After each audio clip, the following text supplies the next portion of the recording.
ఒక మహిళ తన భర్త మీద పెట్టడం గాని, లేదంటే భర్తే మహిళ మీద పెట్టడం గాని, డివోర్స్ కోసం. సో, అలాంటప్పుడు అది ఒకవేళ ఫాల్స్ కేస్ అయితే, అది లా ఎలా ప్రొటెక్ట్ చేస్తది సార్? ఎవరైతే విక్టిమ్ సైడ్ ఉన్నారో వాళ్ళని ఎలా ప్రొటెక్ట్ చేస్తది? మీరే చెప్తున్నారు కదా ఆ! ఫాల్స్ కేస్ అని ఇంకా. యాహ్! అది అంటే ఫాల్స్ కేస్ అని ప్రూవ్ అవ్వాలి కదా సార్. ఫస్ట్ అభియోగాలన్నీ పెడతా ఉంటారు.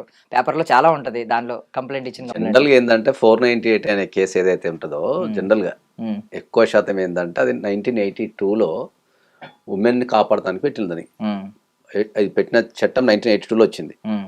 82లో ఉన్న సామాజిక పరిస్థితులకు అనుగుణంగా ఆ చట్టాన్ని పెట్టారు. హ్మ్.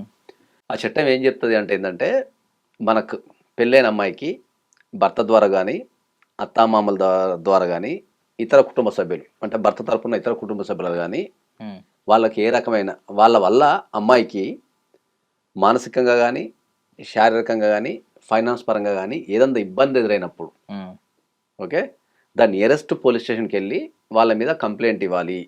ఇస్తే పోలీసు వాళ్ళు చర్యలు తీసుకుంటారు అనే చట్టాన్ని పెట్టారు ఇది. హ్మ్. ఇది కరెక్ట్ చట్టం ఇది. ఎప్పుడు పెట్టారు? 80. 1982లో పెట్టారు. హ్మ్. ఎందుకు పెట్టారు 1982లో అంటే ఏంటంటే 2 పద్ధతులు. ఒకటి అమ్మాయికి ఏమైనా ఇబ్బంది కలిగితే. ఎందుకంటే హ్మ్. పూర్వకాలంలో ఏందంటే మనకు అమ్మాయిలని మనం వేరే ఊర్లకి ఇస్తుండే కదా! హ్మ్. ఇప్పుడు ఒక వరంగల్‌లో ఉన్న అమ్మాయిని హైదరాబాద్‌కో లేకపోతే ఎక్కడికో ఇస్తుండే. హ్మ్. అప్పుడు నీకు కమ్యూనికేషన్ లేదు. ఏది ఫోన్స్ లేవు. హ్మ్. పక్కన ఇన్ఫర్మేషన్ లేదు.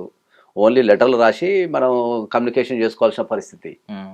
సో, మరి పెళ్ళైన అమ్మాయిని మనం వేరే ఊరికి ఇచ్చినప్పుడు ఏమన్నా ఇబ్బంది జరిగితే ఎట్లా?